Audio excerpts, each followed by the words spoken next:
For decades, Blazing Saddles has been broken down, argued over, and mentioned over and over again.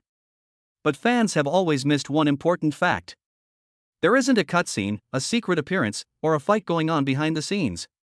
It's right there on the screen, hidden, and presented in such a subtle way that not even the biggest fans got it. Are you crazy? It's not important. Okay. I then began to fight, and I did so for about 20 minutes, until I was. Gene Wilder finally said it was true. And after seeing it, the whole movie seems different to you. It's possible that the funniest comedy of its time only worked because one person was very quiet. There is one time that is often missed. That kept the movie together, but it wasn't in the plot. The part that was never meant for him. When Mel Brooks started shooting Blazing Saddles, Gig Young, a seasoned Hollywood actor who had won an Oscar, was already playing the Waco Kid. On paper, Young seemed like the right choice for the part of the old gunslinger. He was a serious performer who could give the role a lot of weight. Things fell apart almost right away, though, behind the scenes. On the first day of shooting, started to show clear signs of being upset. His words were getting slurred and he was shaking and sweating. At first, some people on the set thought he was using method acting, but it was actually a lot worse. Young was going through severe booze withdrawal, and by mid-morning he had passed out. Making things had to stop. The studio was having trouble. Brooks needed a new one quickly. Instead of going to auditions or negotiating with agents, Brooks called Gene Wilder, who he knew he could trust fully. Brooks knew that Wilder could do well under pressure because they had worked together before on The Producers. It's strange that Wilder didn't need to know much before agreeing. Brooks says Wilder didn't ask for the script, the money, or even a sketch of the part. He agreed right away and left the next day. This wasn't a planned move for your job. People who worked together did it as a favor, and it could have been a rescue mission for a movie that was in danger. Gene Wilder got to the set in less than 24 hours, still tired from the flight, but ready to play a part he had never practiced. There's something almost mythical about how quickly Wilder took over the role. Most actors prepare for weeks or months, but Wilder only had hours. But by the time the cameras started rolling, he was already living as the Waco Kid, like he had been in those shoes for years. It wasn't just his talent that made his show so good. It was that he was willing to be fully present in the chaos.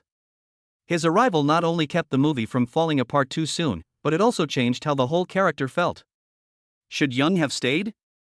If so, would the Waco Kid have been as dryly philosophical or quietly tragic? Wilder's take became famous right away, but we'll never know. It does, however, bring up an interesting question.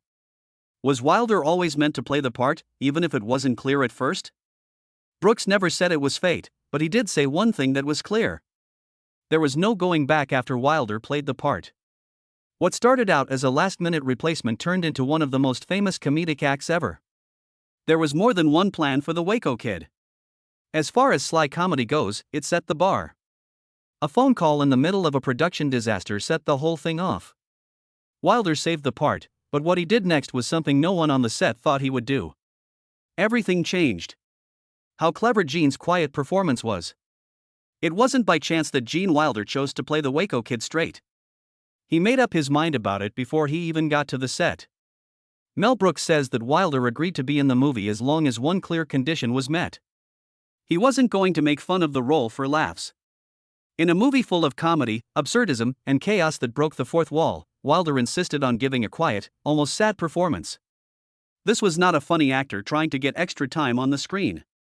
Someone who knew how to use contrast to get a point across. Wilder didn't slam on his lines or make his emotions look worse than they were. He instead leaned into silence, which gave the Waco Kid a kind of quiet gravity that let the chaos around him grow. This way of doing things wasn't just an artistic choice. It was a smart move that kept the whole movie grounded. Later, Mel Brooks said that Wilder's subtlety was what made Blazing Saddles work. Characters like Hedley Lamarr and Mongo were very silly, but the Waco Kid stood out as a ghost from the Old West. He was worn out, thought about things, and seemed oddly noble. It wasn't just for laughs when the kid told the guards about his shaky hands and lost nerve in the famous jailhouse scene. Wilder read it with a worn-out tone that was almost sad. Yes, it made the line funny, but it also made it seem real. The movie could have turned from satire to farce without Wilder's deeply felt method. It's interesting that Wilder's determination to play things straight may have also been a reflection of his own trouble with excess. People who worked with him often said that he was careful, organized, and very interested in being emotionally real. In this way, the Waco Kid became a reflection of Wilder's own values and watcher who didn't have to yell to be heard. Even when he was saying silly things, he had perfect timing and tone. The reason people often quote his lines isn't because they're the biggest, but because they caught them off guard. In a movie full of jokes, Wilder's acting was the pause that made the jokes hit harder. So, Gene Wilder's method, was it risky? In some ways, yes. If the part had been played by a less skilled actor, it might have been lost in the background. But Wilder knew an important thing about comedy. Contrast makes nonsense stronger. He made everyone else's crazy more funny by refusing to play the clown. His quiet turned into the storm's center. That choice, at calm, sure of himself, and in control, became the performance that still defines the movie decades later. The perfect team that never came together. Before Blazing Saddles came out in theaters, Richard Pryor was involved with the project in a big way. He wrote the script and was also supposed to play Sheriff Bart. Mel Brooks pushed Pryor for the part because he saw how funny he was and how important he was to culture. His work as a co-writer was very important in shaping the style of the movie, especially its honest commentary on race and power in America. But Pryor's work behind the scenes didn't change. His hopes of becoming a movie star were suddenly cut short. Executives at Warner Brothers were afraid to cast him because of his past public problems and drug use. Their choice changed the movie's balance and could have been a turning point in the history of comedies. Gene Wilder later admitted that he missed this chance. He often thought about what the movie could have been like if Pryor had been in it. Later movies, like Silver Streak and Stir Crazy, showed that they got along well. Their comedic timing and differences made them one of the most remembered film pairs. If Pryor had played Bart in Blazing Saddles, that would have been the first time they worked together years ago. Wilder never showed anger, but he did understand how their chemistry could have changed the mood of the movie. Would the Waco Kid's quiet sadness have been different when paired with Pryor's quick wit? The question is still there, even after decades. Even though someone else played the part, Pryor's mark is still all over the movie. His tone of voice is built into the rhythm of the jokes and the humor. Bart was played very well by Cleavon Little, but many of the lines had a pure edge to them. Wilder himself said that Pryor's work on the writing gave the movie its bite. The movie's emotional honesty and refusal to tone down its racist comments were shaped by Pryor in many ways, even though he never showed up on screen. As an actor, you rarely see someone have such a big impact on a movie without being in it. However, Pryor was able to do just that. Blazing Saddles is still an important part of the past of comedies. But it's hard not to think about the other version, where Wilder and Pryor met for the first time in the crazy, dirty streets. It may have felt like a missed chance that they didn't work together sooner, but it may have made their later projects even more important. Still, for fans of both stars, the idea of them working together in this groundbreaking comedy is still one of the biggest what-ifs in Hollywood. Coaching and meltdowns that happen off-screen. Even though Burning Saddles seems silly, the mood behind the scenes was often anything but fun. It was very stressful because of the pressure to push artistic limits, deal with studio pushback, and figure out how to work with unpredictable on-set dynamics. Most people say that Gene Wilder became a calm, steadying force during production. Mel Brooks led with a lot of chaos and a clear vision, but Wilder's calm attitude kept the cast and team grounded when things got tense. People who worked on the movie said that Wilder rarely showed off or raised his voice. But just being there with him was comforting. He was like an emotional anchor in the middle of improvising, long hours, and studio stress. Wilder had an effect on more than just ability. He was known to give younger or less experienced actors tips and help them improve their delivery between takes. Not in the form of a long lecture, but by giving advice in a subtle way and making small changes to the tone, timing, or focus. His years of work on stage and with Brooks on the producer showed him how important it is to be quiet and keep a steady beat. Some people didn't see his guidance right away, but it became clear after the fact. Even though he didn't try to get people's attention, he had a big impact on many scenes. Some people on the team even called him the unofficial tone director because he made sure the balance between humor and sincerity wasn't tipped too far one way or the other. One of Wilder's less well-known efforts to the making of Blazing Saddles was the creation of Young Frankenstein, which wasn't even in the movie. During a break on set, Wilder told Brooks about a new idea he had been thinking about. What if a Dr. Frankenstein's relative didn't want to carry on his family name? Can you hear me? Give me what I made. During breaks in shooting, that idea was first talked about. It would grow into one of the most famous horror comedies ever made. Wilder was able to switch between absurd comedy and coming up with a completely different idea at the same time, which is a creative feat that not many artists could pull off. It also showed how much Wilder and Brooks trusted each other and worked together, which led to more than just laughs. People remember Gene Wilder's performance in Blazing Saddles for how still and funny he was, but his part off-screen may have been just as important. He kept the production going even when things went wrong, helped his co-workers, and in a quiet way helped shape the future of comedy films. In a movie that was all about chaos, Wilder's work behind the scenes was anything but. In the middle of all the chaos, he was the calm. Without that calm, I think the movie might not have came together at all. Tragedy beneath the laughter. Gene Wilder's performance as the Waco Kid in Blazing Saddles is known for how deadpan he was and how well he timed his jokes, but Wilder added a surprising amount of emotional weight to his performance. The Waco Kid isn't just a drunk gunslinger like many other characters are. He's shown to be a highly damaged man who was haunted by his past and unhappy with the world around him. Wilder, who was known for being sensitive as an actress, took the part very seriously, which was a surprise. It wasn't just a joke that his character's trembling hands and distant behavior were signs of trauma or even post-traumatic stress, which Wilder chose to play as real instead of overstated. The Waco Kid stood out from the other figures around him because he took a more in-depth approach. In a movie with a lot of outrageous satire, Wilder's acting as the kid made it seem like his withdrawal was caused by real sadness. When people watch the movie again, they often notice how Wilder plays down scenes that other directors might have played for laughs. At a key point, when the kid talks about how he used to be the best draw in the West, he doesn't sound proud, instead, he sounds sad. It doesn't feel like sadness as much as it does like an admission. On first watching, these details don't stand out right away, but they stay with you and change how you remember the character in a subtle way. What stands out is how Wilder used silence and quiet to show how much the Waco Kid hurt. In comedy, speed and energy are usually rewarded, but Wilder's power came from how calm he was. His hesitances, stops, and quiet responses said a lot. They added depth that is easy to miss if you're only looking for jokes. After the fact, Mel Brooks admitted that the Gene gave the character emotional intelligence that wasn't always in the plot. It wasn't like a comedic character was trying to be serious.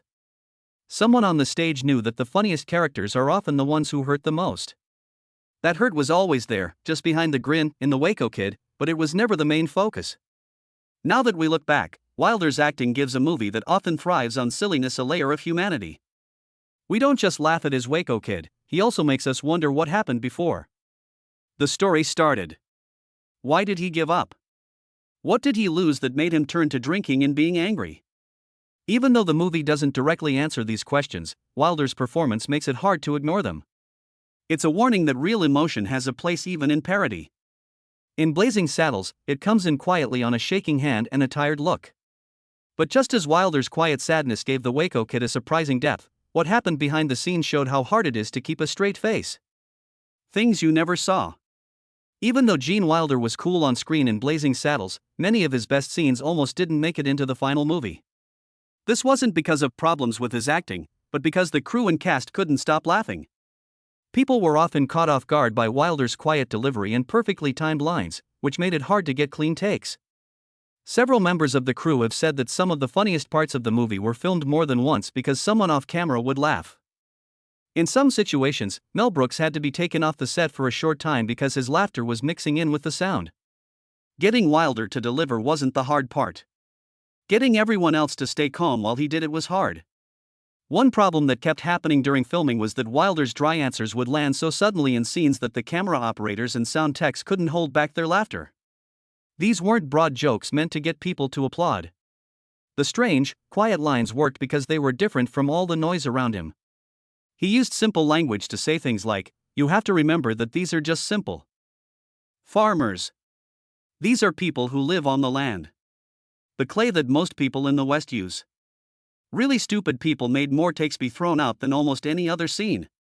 People who were behind the camera lost it.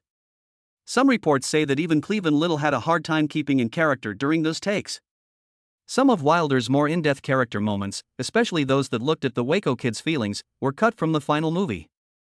Some say that there were longer scenes that went deeper into the kids' pasts, times that gave more reflection than the fast-paced movie could handle.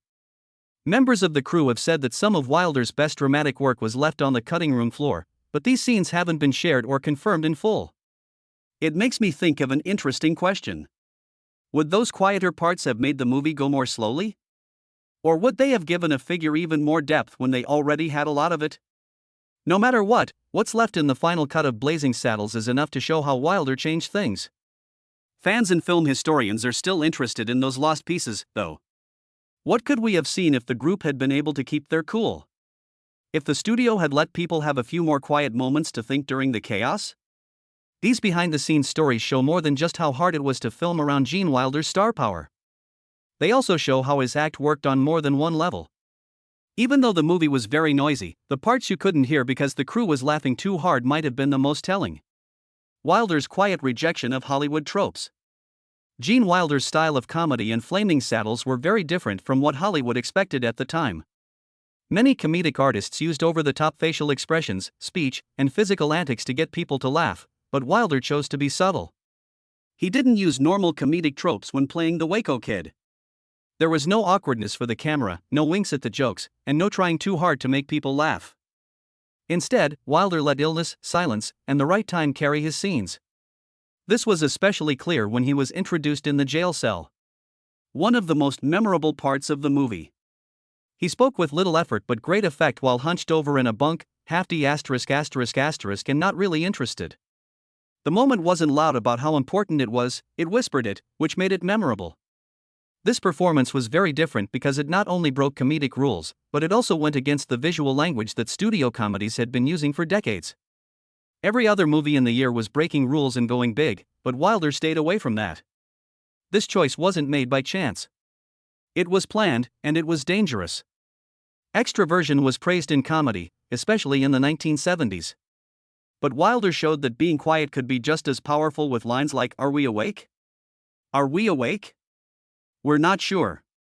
The funny parts came from his dry snark and unwavering calm, not because he was funny, but because he was real.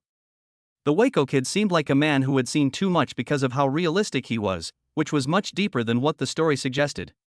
Wilder's work philosophy as a whole was marked by this quiet defiance. He wasn't trying to take over a scene or other players. He played off of them instead. Responding instead of acting and hearing more than speaking. This method showed respect for both the subject and the audience. This way of thinking let the silly parts of Blazing Saddles shine through without taking away from the emotional undertones his character brought. He showed a rare amount of confidence by choosing not to try to get laughs but instead to fit in with the movie's tone. He had faith in the story, the time, and the viewer's intelligence. The comedy got better, not louder, because of this. In the end, Wilder's failure to use tired comedic tropes is part of what makes his performance so memorable. In a movie that was all about excess, he created a funny counterpoint that gave the movie a surprising amount of depth. Not being loud in a loud movie wasn't a weakness of his. It was what held the chaos together. This was not only different from what people thought a comic star should be like, but it was also new. On set, a job change was born. Blazing Saddles is where Gene Wilder got the idea for Young Frankenstein, which is one of his most famous movies. While the movie was being filmed, Wilder secretly told Mel Brooks about a new idea. The set was a controlled chaos. Gene didn't give me any trouble. One night, around 5:30 or 6, I told him, do the crazy scene. It wasn't a formal request or a big pitch. It was just a quick chat in between takes. Wilder asked out loud, what if Dr. Frankenstein's grandson really wanted to stay away from the family name? This random thought would eventually lead to Young Frankenstein, a movie that would change the way scary comedies are made. It's interesting that this famous idea didn't come up in a writer's room or company meeting, but during the breaks of another movie that was already pushing the limits of what's funny. At first, Mel Brooks wasn't sure. Both guys say that Brooks at first brushed off the idea. He was working on Blazing Saddles, a show that was already having a lot of artistic and practical problems. Wilder didn't keep going under pressure, though. He did it out of love. He worked on the idea without getting anything in return by writing a draft. Brooks quickly changed his mind after reading it. There was no denying that Wilder's writing had a mix of satire, homage, and character-driven storytelling. What began as a random thought quickly turned into a serious artistic project within days. Without the break time and teamwork of Blazing Saddles, Young Frankenstein might still be just a dream. Wilder's career took a big turn with this change. He had already shown that he was a good comedic actress, but Young Frankenstein made him even more of a creative force behind the camera. Besides acting in the movie, he also co-wrote it and helped decide how it should sound. Rhythm and an emotional center. That level of participation marked the start of a new part of his career. One where he wasn't just translating someone else's ideas, but also helping to create them from the start. His work on Young Frankenstein showed the same skills that made his role in Blazing Saddles so memorable. Stress on balance, moderation, and emotional truth, even when things are silly. We can say for sure that Young Frankenstein would not exist in the way we know him today, if he existed at all. The work atmosphere Brooks and Wilder created on that Western parody was not only funny, but also a great place for new ideas to grow. Wilder's change from performer to producer wasn't a big deal. It was a result of quiet drive and good timing. Looking back, Blazing Saddles wasn't just a funny movie. It was the beginning of one of the best genre spoof ever. The studio setup versus Wilder. Gene Wilder played a lot more than just a part in Blazing Saddles. He also stood by Mel Brooks during the most heated spats between the movie and the company. Warner Brothers officials were uncomfortable with the movie from the start because it made fun of racism, used bad language, and directly challenged American social norms. Several studio memos asked that the script be changed, that the language be toned down, and that important parts that talked about racism too openly be taken out. Even though Wilder wasn't a producer or director, he strongly backed Brooks' vision and fought against attempts to make the movie less powerful. He thought the movie was valuable because it was ready to make people feel bad in order to show them something deeper. Wilder's backing wasn't loud or dramatic, but it never changed. He is said to have told Brooks to stay true to the original tone and message in private talks and production meetings, even if it meant the studio might not back the project. Wilder knew what was at stake. Not just for hot saddles, but also for the kind of entertainment he liked. Cleaning up the movie would have taken away from its main purpose, which was to be a satire that made people laugh at ugly facts. When Brooks was told he had to change scenes where Sheriff Bart used racial slurs or toned down how ignorant the townspeople were, Wilder stood by him because he knew that shocking people was part of the point. The movie would not have been as good without that edge. This quiet refusal to let the studios get in the way showed how Wilder felt about the Hollywood system in general. He wasn't mean, but he didn't trust leaders who put the comfort of the market ahead of being creatively honest. Later, Wilder said in interviews that humor was never meant to make people feel safe. It had power because it showed lies and contradictions. Especially in places like entertainment, politics, and law enforcement. He thought of Blazing Saddles as more than just a joke. And if that comment made you feel bad, that's fine. Wilder wasn't trying to keep people from being offended. It didn't matter how bad the mirror looked, he was helping to hold it up. You might want to think about whether Blazing Saddles would have made it without Wilder's help. After the producer's success, Wilder's reputation made Brooks's defense stronger, even though Brooks had the idea. It wasn't just a show for him. He was a trusted team member who was not afraid to question the authority of the organization. That Wilder did something rude off-screen was just as rude in a movie that was known for breaking all the rules of polite humor. He didn't yell or argue. He did not give up, and that quiet determination helped save one of the bravest comedies in American movie history. Wilder fought hard to protect the film's most daring ideas, but what he left behind changed the way comedies could be serious without yelling. The memory that Gene helped build. In Blazing Saddles, Gene Wilder's performance as the Waco Kid did more than just entertain, it was what the movie was all about. I don't know if you've heard of me before, but my old name was. The Waco Kid was a kid from Waco. The movie was full of disrespect, comedy, and high-volume absurdity, but Wilder's performance, which was still emotionally grounded, stood out as the thing that held the chaos together. Without his cool presence, the movie might have gone too far into caricature and lost the thread of its story. The Waco Kid was more than just a joke.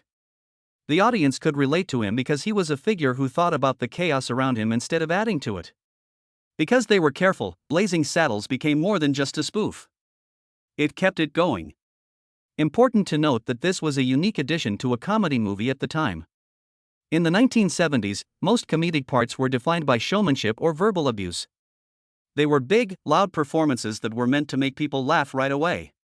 It wasn't like that in Wilder's work. He was quiet, focused on himself, and had a lot of different emotions. That subtlety made the movie more even. His scenes, especially the ones where he thought about things, gave the comedy room to land with weight.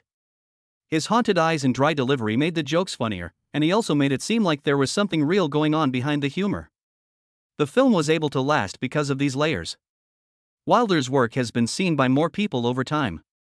At first, people remembered the louder acts and jokes, but Wilder's more subtle work has stood the test of time the best. His act now shows how to be restrained in comedy, and it serves as a reminder that less can be more. That's one reason Blazing Saddles was chosen to be kept alive in the National Film Registry. The Library of Congress doesn't just list movies based on how well known they are. It protects the ones that are important to culture, history, or beauty. All three of these things were met by Wilder's part in the movie. His appearance turned the whole show from a provocative comedy into a commentary on culture. What kind of impact did Gene Wilder leave behind? Not just that of Blazing Saddles, but of a certain type of humor that leaves room for smarts, sadness, and silence. It was Wilder who showed that you can be funny without being loud and new without being brash. His work in Blazing Saddles is still a great example of how to be restrained and how great comedy can be hidden in plain sight. Even after all these years, the movie still has an impact. The Waco Kid by Wilder is still its most quietly bold voice. Please click the like button and share your thoughts in the comments if this changed the way you see Blazing Saddles. Tell us something you haven't seen before. Tap the bell to make sure you never miss what's next and subscribe for more behind-the-scenes stories. Click the movie on your screen now if you want to see more. Believe us. Don't miss it.